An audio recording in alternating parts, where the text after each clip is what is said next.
Oh, hi, we didn't see you then. Good evening and welcome to GamesWipe. Games have been appearing a lot recently in the news for violence and misogyny. We conducted a thorough investigation into this matter. Samuel Davis has this report.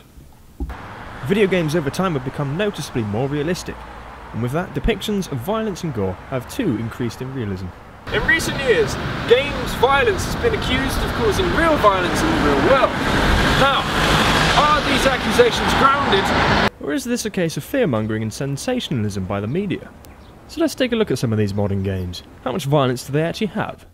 This is Battlefield 4, a modern military shooter where the main objective is to kill people you hate, namely faceless foreign people, like this guy I'm killing with a knife. Or this guy with an RPG. Or this guy I shot in the face.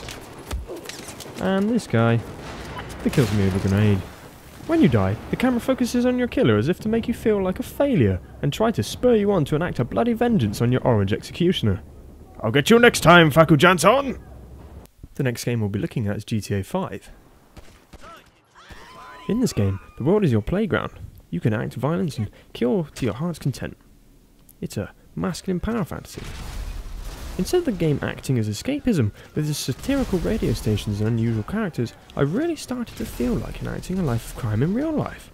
The game never once rewarded me for being evil, so I never got the buzz I was looking for. The game constantly punished me for being a criminal, which didn't feel fair for a game that was definitely designed for the sole purpose of killing people for fun. The game also punishes you for crimes like stealing cars, doing drugs, driving dangerously, stealing helicopters, committing suicide, and drinking whiskey. Other open world games try to find more gruesome ways for you to kill your enemies. Middle-earth Shadow of Mordor has you violently stabbing and beheading fantasy orc creatures. The game claims you're a hero, but as I played through the game I couldn't help but wonder if I was really the villain as I snuck up on innocent orcs stood around a campfire and stabbed them brutally. They weren't doing anything wrong, but I just killed them anyway. Because they're evil.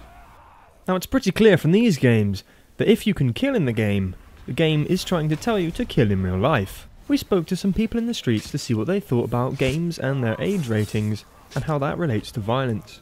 Game violence is fine, because they're all age limited anyway, so if you're 18 you should only be playing at 18, that's the parents' fault, you know what I mean? All of these games shown were given a PEGI rating of 18, which means that anyone lower than the age of 18 is not permitted to play them.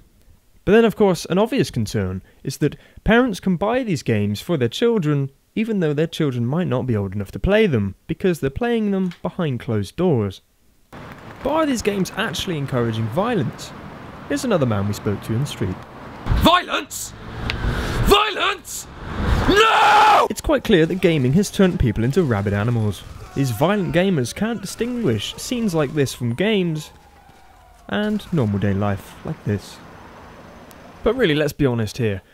In our findings, we found that no games actually have any effect mentally on real-life people. We spoke to an expert to get more information on the matter. Yeah, there's no denying that in recent years violence in video games and TV shows and even films is on the rise. You know, it's got quite substantial, but there's nothing to be worried about really. There's no direct correlation between violence in these multimedia platforms and violence in real life. Has this happened before? Has a panic been raised about a new source of entertainment in the past? Well, it would seem so.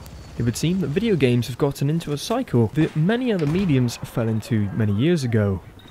Well, the thing is, it is not unnatural. I mean, this has happened over the years, I mean, dating back to the 1960s, where people were worried about comic books actually making kids more violent, when, you know, this never happened. And then again, it happened with rock music as well, so no, it's not new. I mean, we're used to this type of moral panic on these matters, but at the end of the day, it's proven it just it doesn't have any correlation at all. As in this report, it's quite clear that taking video games out of context can allow the media to sensationalise and twist the subject of a game to suit their story. Whilst violence in video games doesn't look to be going away anytime soon, games certainly aren't seeing a drop in popularity. Samuel Davis, GamesWipe.